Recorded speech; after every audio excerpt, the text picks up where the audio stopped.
Why, hello there, ladies and gentlemen, boys and girls, children of all ages. My name is Mr. Dogbo333, and welcome back to Hearts of Iron 4, The New Order as Mexico. So some of you might have noticed something's a little off with the screen. That is because I found a mod on the Steam Workshop. I might be able to pull it up right now in my subscriptions for you all to check out its beauty. There we are. The TNO Mexico filter. It is beautiful.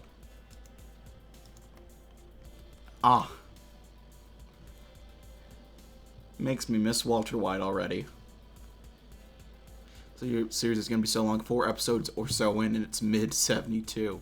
Let me see exactly how many we recorded. This is going to be episode number 8 of the series.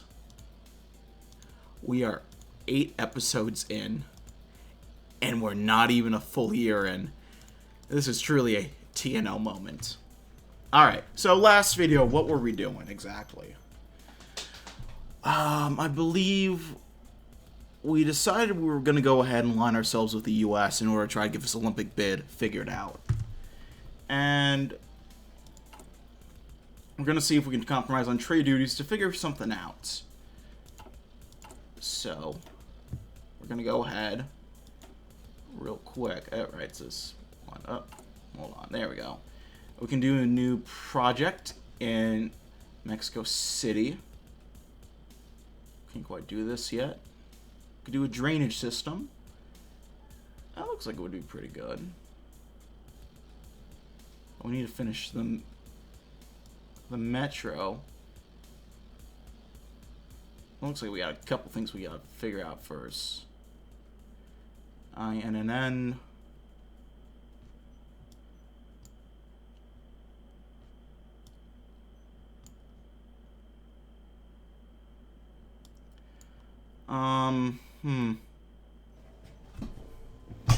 Let's work on... Let's build a fucking forest. For anyone on YouTube looking at the chat above, we were watching Onion Newscast before recordings. We were. That didn't get recorded in, but we were watching some Onion. It was very funny. And right now, we're about to build a fucking forest. Modern city design necessitates green space for the human desire to interact with our natural world. Transcends living space. As one of the largest metropolises in the Americas, Mexico City is no exception. Much needed trees, plants, park space, and waterways will be incorporated into the Chapultepec area downtown, bringing the park up to the likes of others in New York and Sao Paulo. I am here for that. Why not?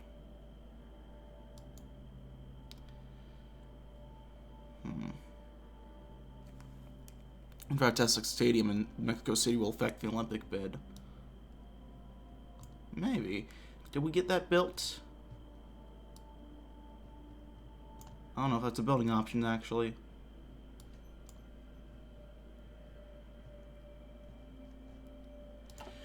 Well.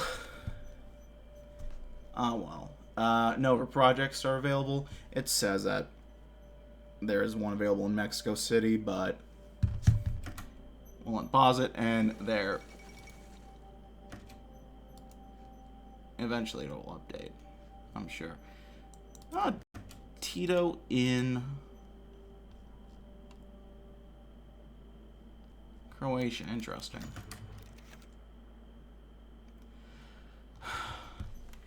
He got a second chance back in '58 when I gave the bastard amnesty. Go ahead with the operation. President Mateos reflects for a moment, writing the repercussions of killing Jaramillo, but puts the phone down. The old Zapatista has to be dealt with. The games have gone on for far too long. Meanwhile, in the city of Tlaquetenango, Morelos, a unit of the Federal Judicial Police outside Jaramillo's home, springs into action, blitzing the house amidst demands of submission. Jaramillo's wife, Epifania, and her three sons resist, but are quickly overpowered. Soon finding themselves with their hands tied, blindfolded in the back of a van. After a long grueling dive, the van arrives at the Xochicalco ruins. Knowing his fate is sealed, Jaramillo lunges at one of the guards, getting knocked unconscious instantly as his face meets the butt of a rifle. Epifania attempts the same, letting out an agonizing cry as she is thrown to the stones. "You bitch! Get your hands off my—" The son's wishes are cut short by gunfire, and he collapses to the ground. As he wails, the laughing officers force fistfuls of dirt into his mouth until the son whimpers his last breath. Impatient, the officers finish off the family with bullets to the skull, marking the end of Ruben Jaramillo.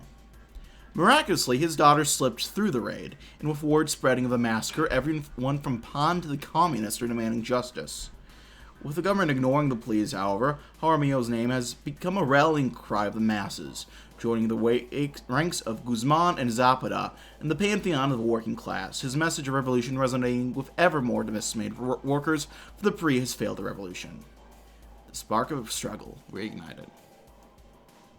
These events make me wonder if we can have a revolution against the PRI. That is the question, indeed.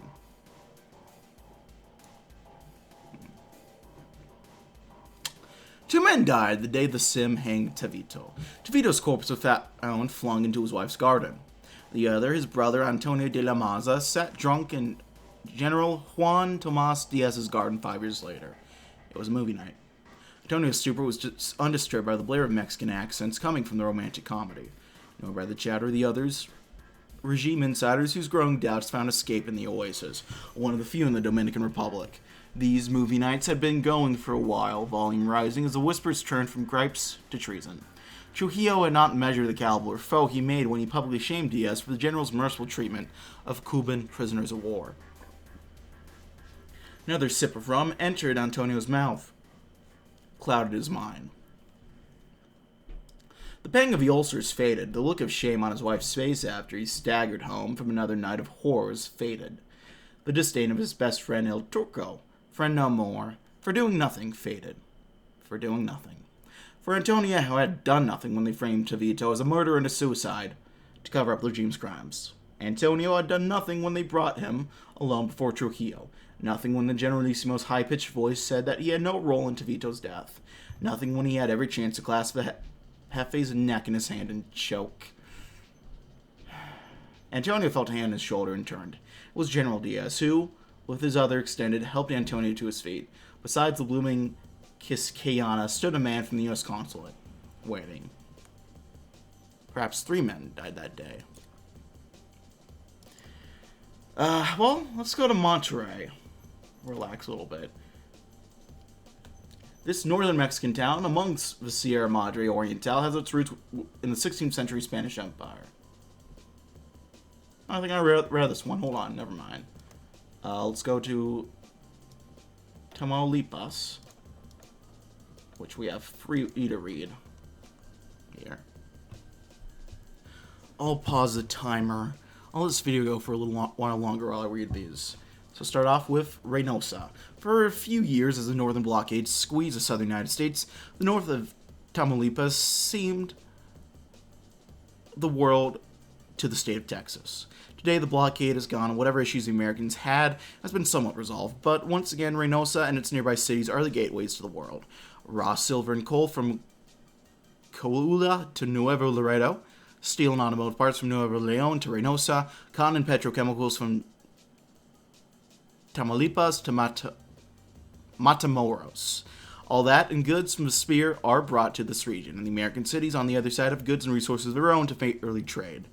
The mouth of Rio Grande is a region of cultural diversity and economic growth found in few other places in the world. And so long as it remains in the spot, it will remain such.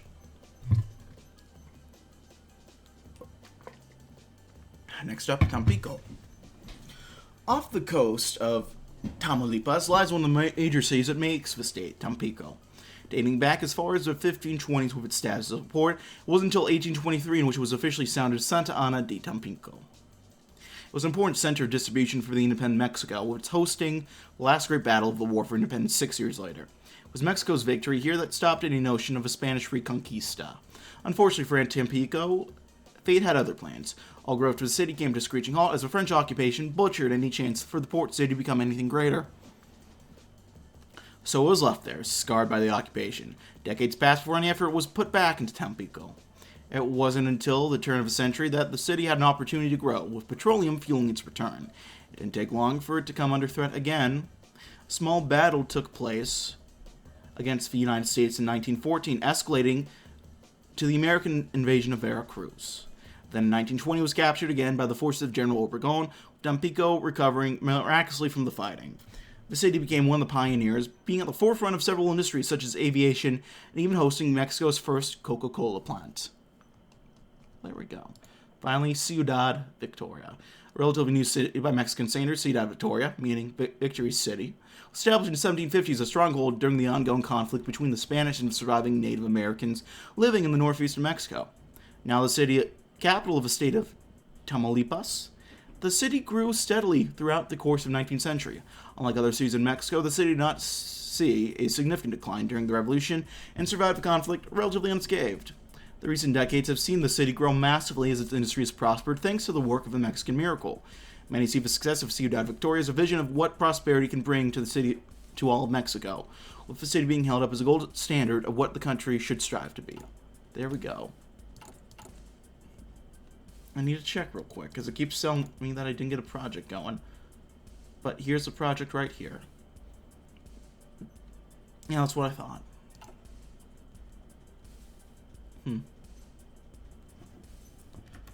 Anyway, I messed with the economy a little bit off screen before I ended the stream a couple hours ago at this point, because I wanted to see if the real GDP growth tied in to the GUI here.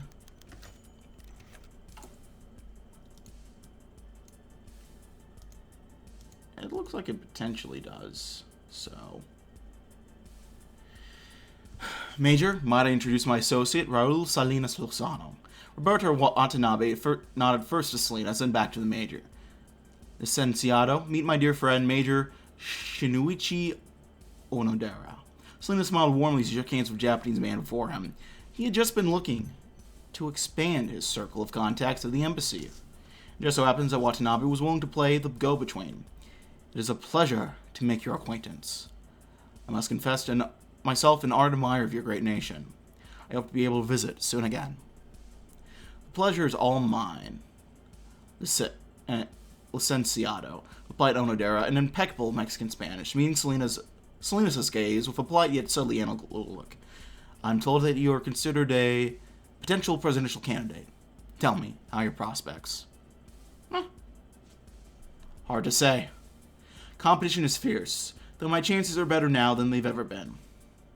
I'm glad to hear it. I must say it would be a most pleasant development to see such a friendly face at the head of his country. Salinas agreed with the Major, of course, but he still could not shake the feeling that the man was weighing him up like a farmer eyeing a prize cow to market. Regardless, the conversation between the two flowed for nearly an hour, and by the end Salinas felt that he and Onodera had established a proper connection. Bidding the Major a fond farewell, he returned back to his black Toyota with a thin smile. Shortly before sunset, Onodera sat in his office at the embassy, freshly scribed letter in hand. Koide, he called to one of his underlings. Have his message delivered to Tokyo immediately. I have an opportunity they're not going to want to miss. The rising sun turns its gaze on Salinas. Alright, so I think we got some offices built. Is that doing much up our admin efficiency? Well, the numbers aren't quite right if it was going down by minus negative 0.05. So I think it did a little bit. Right now, though, I think the better play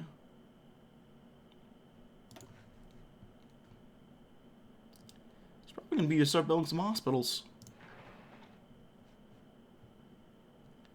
So let's get building some hospitals. One in Mexico City, one in Tlaxcala. Any other places with decent infrastructure? The best is probably Puebla. Or I guess the state of Mexico itself. Yeah, we'll build one in the state of Mexico.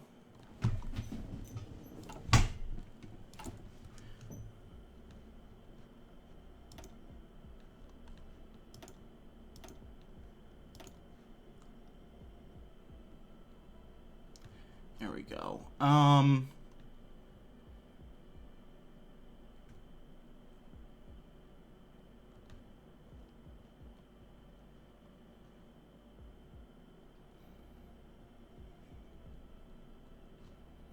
Let's see, we could do some sort of resource extraction. Potentially.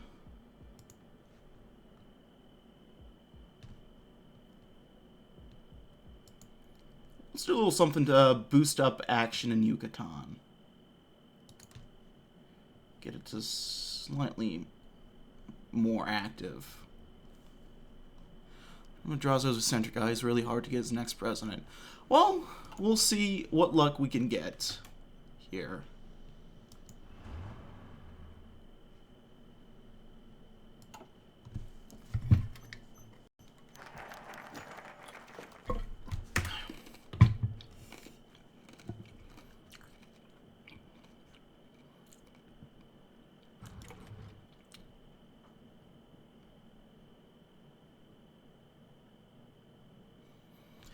Preparations for his trip to the United States, President Lopez Mateos has scheduled many meetings with Ordaz to iron out what policy proposals the president would pitch when he was north of the border. Entering the office with a large stack of documents under his arm, Ordaz was first to offer a greeting. Good afternoon, Your Excellency. How are you today? I'm quite well, Secretary. Please, take a seat, eat, and inform me of the content of those documents you've brought with you today. Apparently it's a week of support, so good luck. Thanks. This is a comprehensive trade proposal / tariffs on a wide range of American imports. It is complete with the analysis of the expected economic yield if both parties agree to the proposal. Mateos thumbed through the various documents, each one highlighting tremendous opportunities for economic growth through mutually relaxed trade regulations between Mexico and the United States. He looked back to Ordaz and asked, how can he be so sure that slashing tariffs will convince the Americans to do the same? Trade is a two-way street, Your Excellency. If we show that we are interested in growing trade relations, the Americans will be fools to pass the opportunity up. Well, you may be right, Secretary.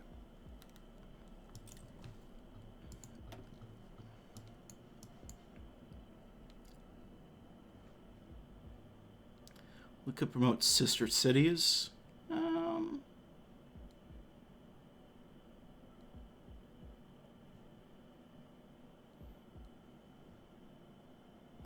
Let's work on some base stimulation in the Northeast with target cross-border trade. Cities like Monterrey and Matamoros lie close to the U.S. border. They grow fat on U.S. trade and are a physical statement of the positive impact our business of America can have on Mexico. It's in our best interest to expand this commercial front as much as possible. To that end, new legislation will be introduced that will remove restrictions on U.S. business conducting their affairs on this side of the border. This will bring employment and goods to our people. I understand that's because compared to the other two, we're both maps camera. Yeah, and I mean, from my understanding, in order to get Madozo, I forget his name now. His name doesn't even pop up yet. We need to have a candidate go from negative. We need to get this up from -8 to +1. The opinion on leftist nationalists.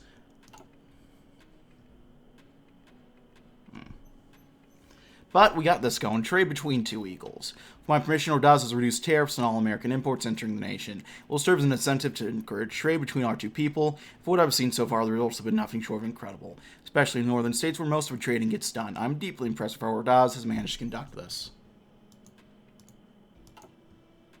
Well, he's at -1. So we need to not only get this up to at least +1, I think, for the option to pop up, but then we have to make sure it's above Ordaz and Salinas. It is a pretty big hurdle that we have to overcome. Without a doubt. Will we be able to do it? Maybe. Oh yeah, look at that. Okay. So this is what we're looking at GDP growth-wise. It is tied to the economic screen. I probably should have figured that.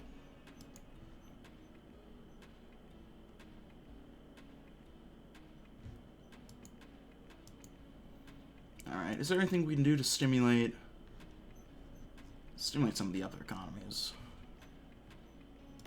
Per capita. Well, that's all lower than we want. Agriculture, unemployment.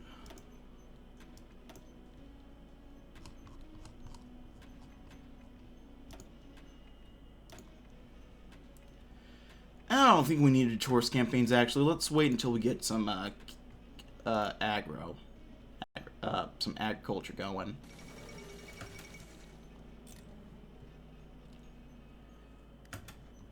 We'll probably do cash crops over here in Yucatan. Catholic Church denounces Trujillo. It won't be long now. Pray for those in greatest suffering and tribulation. Yeah, well, I'm thinking that'll come naturally. That's going to happen through the focus tree events anyway, I think. Let's get some cash crop productions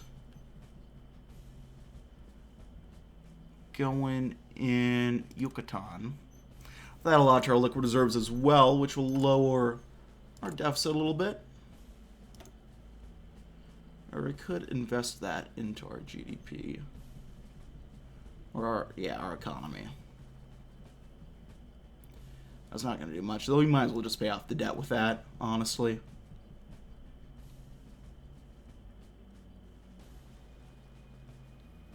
What's this doing right now? This is all doing okay.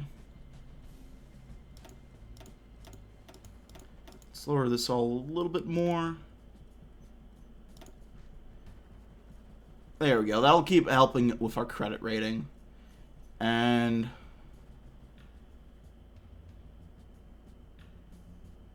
although if we could take it up, it looks like, well, we'll get more of a debt ceiling, less interest rates, but debt will have a higher effect on our GDP. I think it's still going to be worth going up a credit level.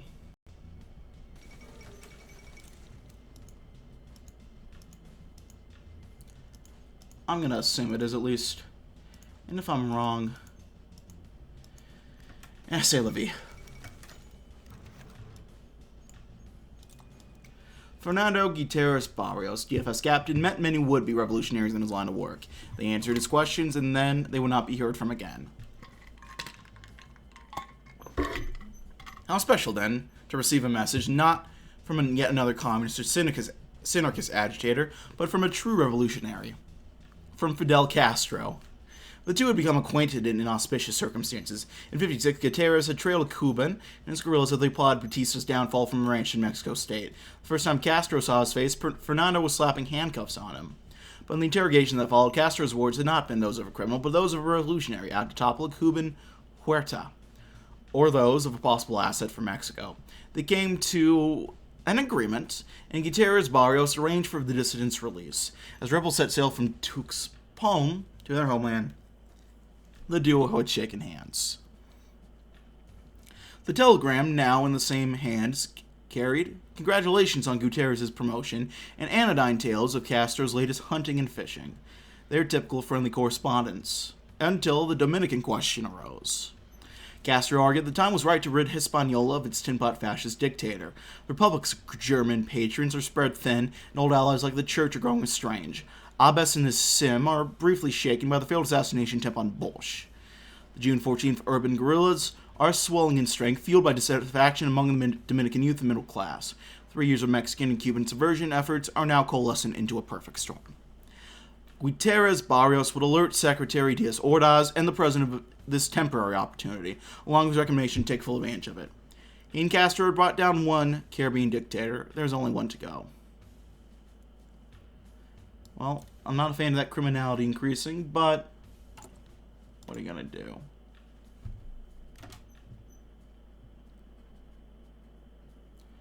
Although we get extra income from the criminality, it looks like. Yeah, we get criminality from a lot of this.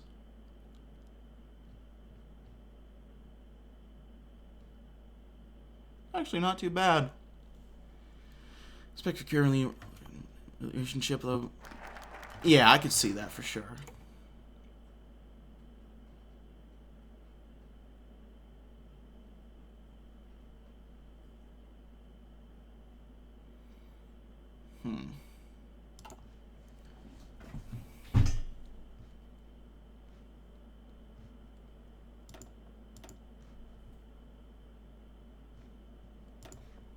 So bureaucrat loyalty, that's political power game.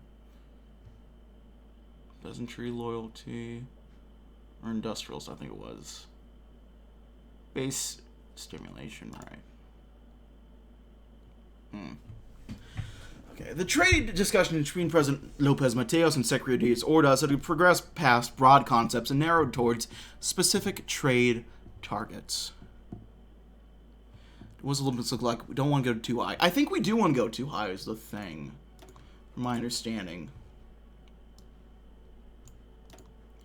U.S. proposal strength. Okay, so. Proposal value 4 more will ensure a strong position when negotiating for the superpowers backing for the Olympics, whereas a proposal value of 3 to 2 will give us adequate application. Anything below could throw our application into contention. Proposal value more overline America. Enforcement Mateos will seek out more leftist and pental. So, we're okay with going a little hard. If we need to, I think. The trade discussions between President Lopez Mateos and Secretary Diaz Ordaz had progressed past broad concepts and narrowed down towards specific trade targets. The topic of this particular meeting was Mexico's ultimate goal in these trade negotiations, getting the U.S. to lower its tariffs on Mexican energy and agriculture. While the U.S. could be persuaded to lower tariffs in many other economic sectors, these tariffs would require something extra in return. The President looked at Diaz Ordaz and asked simply, "What are our options here?" "Well, we have several options, but I can assure you from my many years in the PRI, each one will upset some interest groups. Lowering our tariffs on American-made automobiles would likely be incredibly well received in Washington. However, the industrials in the party won't enjoy hearing that news. Dropping our request for lowering their tariffs on agriculture could persuade them to lower the energy tariffs, but largely that would upset the agricultural base of the party. Lastly, we could offer the Americans some vague platitudes about liberalizing our economy in the future. Since there's no concrete plan, the Americans won't love that offer, but it'll please the PRI greatly." The president massaged his temples rhythmically as if he had a headache. While he may not be in physical pain at the moment, balancing the PRI's many factions and Cleve's friend to give him one, after a brief moment of contemplation, he gave Ordaz an order. "We'll drop the automotive tariffs."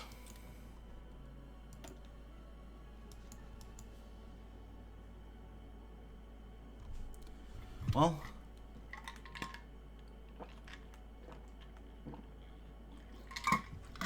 looks like we'll boost the bureaucrat loyalty in turn there. I think that'll work out.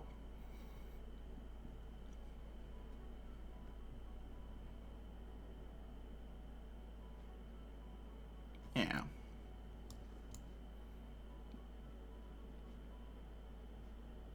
Look at all these in the future. We'll get some nice base stimulation increases, which I think are going to be very, very vital coming up.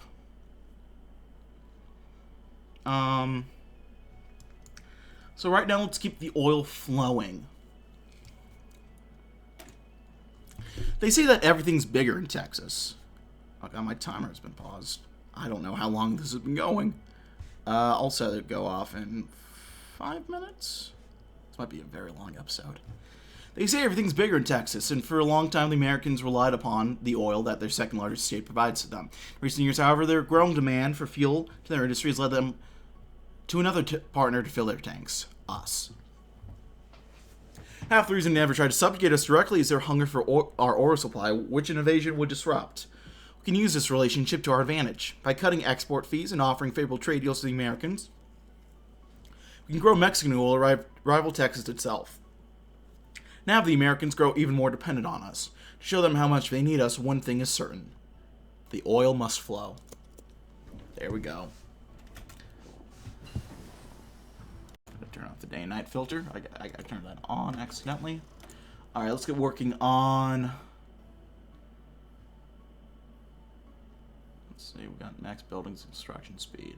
Let's do social building construction. Curious about how you interact with Japan since you were close to the U.S. I'm curious about that too. Hold on.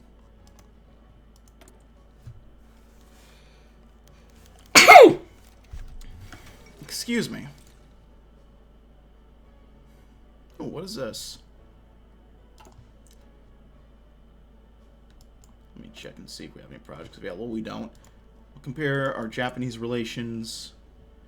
We have good relations with both of them. It looks like.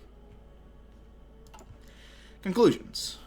Surveying the surrounding of Cerro Prieto volcano in Baja California as part of Cerro Prieto geothermal plant presented a number of challenges for our team. The unique geology of the area presented a challenge for our efforts to conduct lithology studies by drilling holes. Our equipment was insufficient to carry out the survey work meant for us to undertake due to the granite and hard shale in the ground. Drilling into volcanic rocks is a difficult undertaking. Our drill bits were not sufficient to bore through the dacitic rock that surrounds the base of the mountains. The bits would oftentimes wear out before making significant progress. It was apparent to us that we needed a new drill bit type to continue our surveying work. Despite researching options, no drill bit options the airfield needs. Reaching out to the University of Sonora, our group from the Autonomous University of Baja California collaborated on designing a drill bit for surveying in hard formations. The drill bit we developed is designed to start the well in hard formations, while bedrock is higher than the distance that is necessary to begin a well to SGM standards. It's equipped with industrial diamonds to bore through hard rock when the industrial slit is drilled through. Once the initial hole is bored, further excavations can be undertaken safely with traditional hard formation drills. This drill bit has substantially made our surveying work easier and has allowed us to drill into hard shale layers near Cerro Prieto and the fault line. On top of proven practical use, it's also been determined to be a patentable design, and our group has sought one to protect our intellectual property. Patent granted. So I'll give some base simulation in some of these areas over here, as well as some improvement to our research facilities and resource excavation technology. Nice. The U.S. liking more makes more sense than Mexican Americans are normal minority there. Yeah, it makes sense to me too. I mean, I think it makes objective sense to focus over here and, you know, not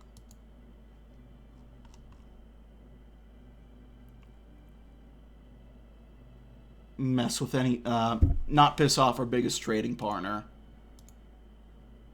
That's kind of just been my figure.